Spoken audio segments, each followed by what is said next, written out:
AutoCAD tutorial की इस video में आज हम हमारी पिछली वीडियो को कंटिन्यू करेंगे। पिछली वीडियो में हमने इरेज कमांड के बारे में जाना और सीखा।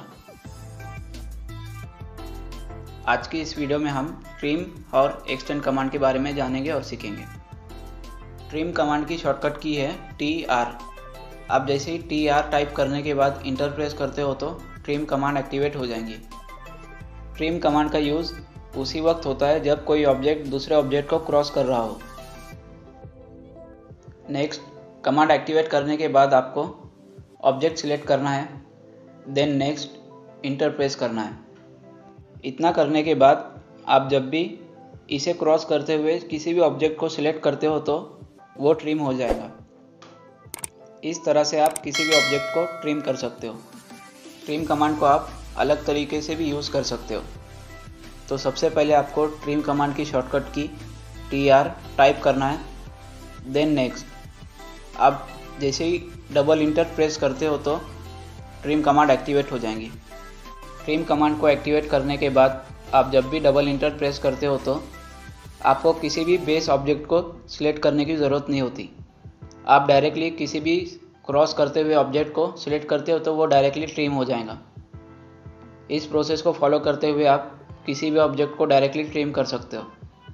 तो ये थी ट्रिम कमांड। नेक्स्ट कमांड है एक्सटेंड। एक्सटेंड कमांड का यूज़ किसी भी ऑब्जेक्ट को एक्सटेंड करने या बढ़ाने में होता है। एक्सटेंड कमांड को आप दो अलग तरीके से भी यूज़ कर सकते हो। एक्सटेंड कमांड की शॉर्टकट की है EX। आप जैसे ही EX टाइप करने के बाद इंटर प्रेस करते हो तो एक्सटेंड कमांड एक्टिवेट हो जाएंगी। कमांड एक्टिवेट करने के बाद कमांड लाइन हमें ऑब्जेक्ट सिलेक्ट करने के लिए बता रहा है। तो अब आपको उस ऑब्जेक्ट को सिलेक्ट करना है जिस ऑब्जेक्ट तक दूसरे ऑब्जेक्ट को एक्सटेंड करना है। तो मुझे यहाँ तक इन सभी ऑब्जेक्ट्स को एक्सटेंड करना है, तो मैं इसे सिलेक्ट करूँगा। देन नेक्स्ट, ऑब्जेक्ट सिलेक्ट करने के बाद आपको इंटर प्रेस करना है। नेक्स्ट, आप जब भी माउस को इस ऑब्जेक्ट पर ले जाते हो तो वो आपको कुछ इस तरह का दिखाई देगा।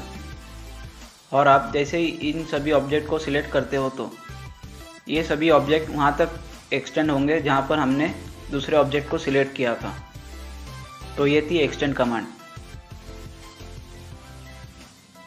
लेकिन अभी आपको इसमें एक फ़र्क नज़र आ रहा होगा।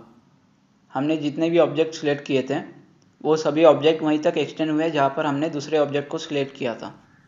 और अगर आपको इन सभी ऑब्जेक्ट को इससे आगे भी एक्सटेंड करना है तो वो आप इस कमांड के ज़रिए नहीं कर सकते। इसे करने के लिए आपको फिर से एक्सटेंड कमांड को एक्टिवेट करना है।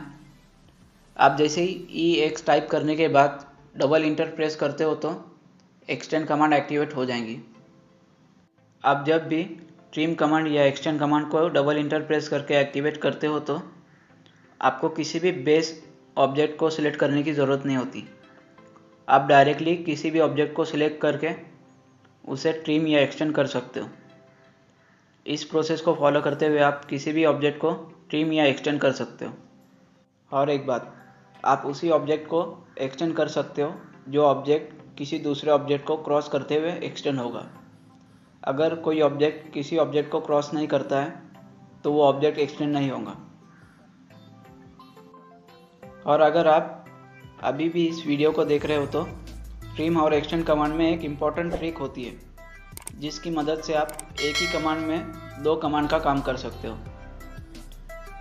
ट्रिम कमांड को एक्टिवेट करके आप किसी भी ऑब्जेक्ट को एक्सटेंड कर सकते हो और एक्सटेंड कमांड को एक्टिवेट करके किसी भी ऑब्जेक्ट को आप ट्रिम कर सकते हो।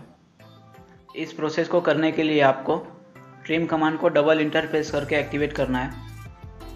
देन नेक्स्ट, आप जब भी इस ऑब्जेक्ट को सिलेक्ट करते हो तो वो ट्रिम होगा। और अगर आपको इसे एक्सटेंड करना है तो आप जैसे ही कीबोर्ड पर दिए हुए शिफ्ट बटन को प्रेस करते हुए इस ऑब्जेक्ट को सिलेक्ट करते हो तो वो एक्सटेंड होगा। इस प्रोसेस को फॉलो करते हुए आप किसी भी ऑब्जेक्ट को ट्रिम कमांड की मदद से एक्सटेंड कर सकते हो। और आप एक्सटेंड कमांड एक्टिवेट करने के बाद इसी प्रोसेस को फॉलो करते हुए एक्सटेंड कमांड को भी ट्रिम कमांड में कन्वर्ट कर सकते हो। तो ये थी ट्रिम कमांड और एक्सटेंड कमांड। जिसके बारे में हमने जाना और सीखा। आज की इस वीडियो में बस इतना ही। तो मिलते हैं आपसे अगली वीडियो में।